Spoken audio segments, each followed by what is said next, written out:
नमस्कार। कभी आपने सिद्धियों के बारे में सुना है? सुना होगा, विश्वसनीय नहीं लगती क्योंकि हम लोग दूसरे छोटे मोटे रिलीजियंस की तरह दो चमत्कारों के आधार पर न तो संत बनाते हैं, ना ही किसी को जोन ऑफ आर्क की तरह डायन घोषित करके जिंदा जलाने के आदेश अपने धर्म स्थलों से निकालते हैं। मगर बात शुरू की थी हमने सिद्धियों से, और सिद्धियों की बात करें तो हम आज एक बिल्कुल पुरानी जानी पहचानी सी कहानी लेकर आए हैं। इस कहानी में एक साधु होते हैं और हिंदुओं में साधु सन्यासी अक्सर यात्राएं करते पाए जाते हैं। तो हमारे सन्यासी भी अपनी यात्रा के दौरान किसी गांव से निकलते हुए एक नदी के पास से गुजर रहे थे, या हो सकता है किसी काम से नदी के पास गए हों, तभी उनकी नजर पानी में डूब रहे एक बिच्छू पर पड़ती है। सन्यासी थे तो साधु स्वभाव के भी थे। उन्होंने फौरन नदी में छलांग मारी और लगे बिच्छू को निकालने।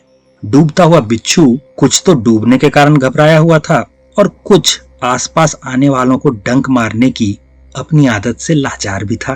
तो जैसे ही सन्यासी ने उसे उठाया, बिच्छू ने डंक मारा। डंक पड़ते ही सन्यासी छटपटाए और बिच्छू फिर से पानी में जा गिरा।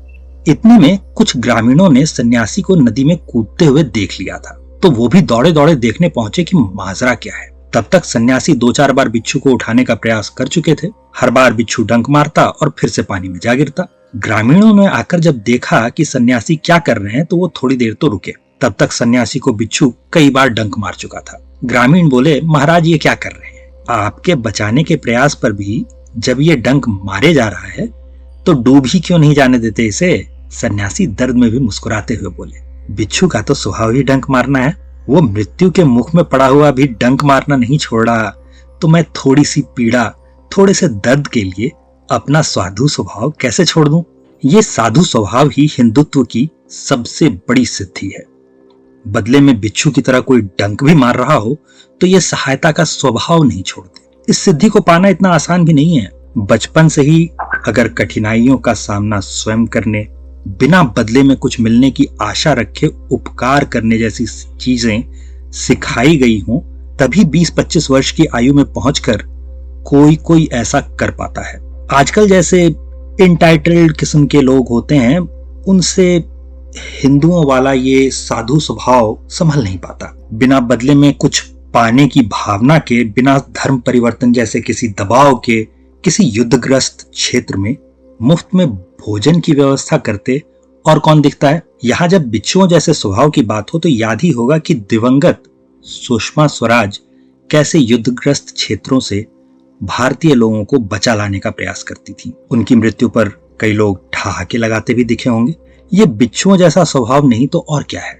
हद तो तब हो गई जब ऐसे लोगों के बचाव में कुछ प्रेम दिवस के झबरे फैक्ट चेकर भी उतर आए। पूरी बेशर्मी से ये बिच्छुओं के सरदार बताने लगे कि ये तो मासूम भटके हुए नौजवान हैं जी, उन्हें तो सोशल मीडिया चलाना नहीं आता जी, इसलिए वो गलत इमोजी वाला बटन दबा बैठे हैं जी।